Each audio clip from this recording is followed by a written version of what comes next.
We spoke about this a little bit beforehand about how sometimes it seems like people just want you on their team because it will justify and reaffirm their own decisions, which they might be insecure in.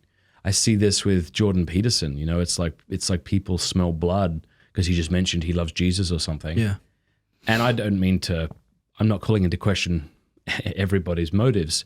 Obviously, people want him to come to know Christ and to have salvation, receive Eucharist. His wife, Tammy, has talked repeatedly about her devotion to the Rosary, which is beautiful. And I think a big thanks should be given to Bishop Robert Barron for that. She's, I think, said explicitly that he helped her with that, or it was Jordan Peterson who said in his conversation with Bishop Robert Barron. You know, anyway, point is, you've got people kind of vying for him, and sometimes you're like, okay, do you want his good or do you want him on your team so you can feel more secure?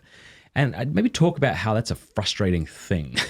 I'm sure you've received this both from Catholics and Orthodox who are trying to like bait you in a way that doesn't actually seem like they have your good in mind. They just want you on their team. I mean, you said it pretty well. There's that. Then you wonder for some people, is it, I'm not sure about my team, and if you come in, then maybe that'll make me a little more sure, you know, especially when things are so tumultuous. Yeah. I think that's a big part of it. I think also it's, hey, if we just get, like in Jordan Peterson as an example, if we just get this guy, everybody else will come in. So it's almost like maybe, you know, to put myself in his shoes, does it feel like, do you want me to be a part of this home, or do you just want me to be like your warrior, you know, your front lines guy? That's perhaps part of it. Yeah. Then there's this question, because I remember specifically asking you one time, which was super melodramatic, where I said, if I become a Catholic, do you promise to take care of me? And it's like, did I answer? You called me and you said, can you come down right now? And I said, I cannot. But where it's almost like you wonder, okay, all these people are saying, come home, come home, come home. Okay, what if I walk through that door and then you're not there for me?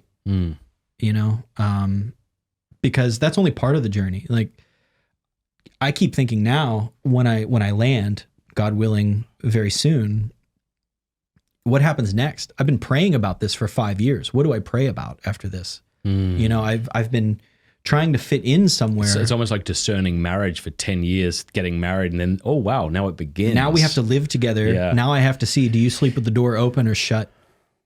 How do you brush your teeth? How do you chew your food? Yeah. Now we're part of the same household. You know, how are you going to love me when I'm in there? You know, and that's something to think about, for sure.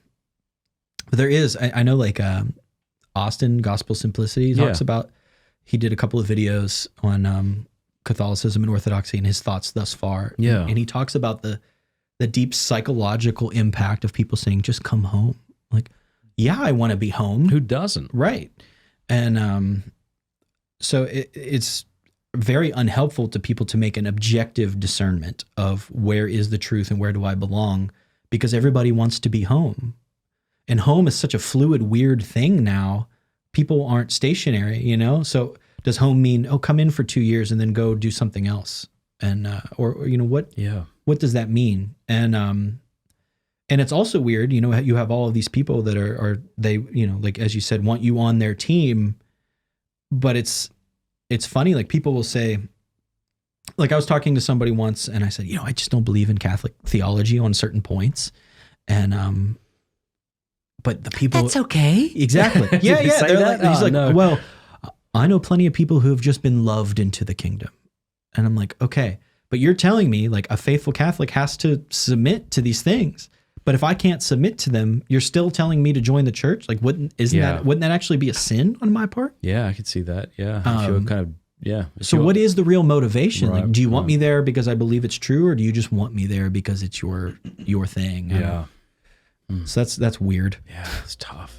Hey, thanks so much for watching. Please be sure to like and subscribe and leave a comment below letting us know what you thought about the video.